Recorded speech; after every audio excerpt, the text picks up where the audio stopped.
আমি মুক্তিযুদ্ধের প্রতি বায়াসড। শিশির মনির, আপনি যদি বলেন আমি মুক্তিযুদ্ধের প্রতি উই বায়াসড। অলসো। আপনি বায়াস, আমরা বায়াস না?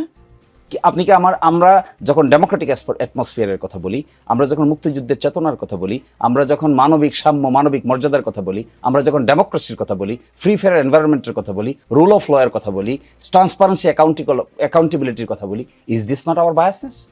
These are hour biasness. And এই প্রিন্সিপাল কোথেকে আসছে? এই প্রিন্সিপালগুলো আসছে 72 কনস্টিটিউশনে। 72 কনস্টিটিউশন কীভাবে আসছে?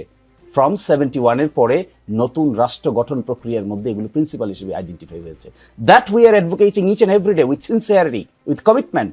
আমাদের লাইফ এবং স্টাইল খুঁজে দেখেন, আমাদের জীবনে কোনো করাপশন খুঁজে পাবেন কিনা, আমাদের জীবনে কোনো হিপোক্রেসি খুঁজে পাবেন কিনা, আমাদের জীবনে এমন কিছু খুঁজে পাবেন কিনা যে আমরা বলি একটা করি আরেকটা, আমাদের জীবনে কোনোদিন কোনো তসরফের সঙ্গে যুক্ত আছি তা খুঁজে পাবেন কিনা। Is this not the sentiment of 71?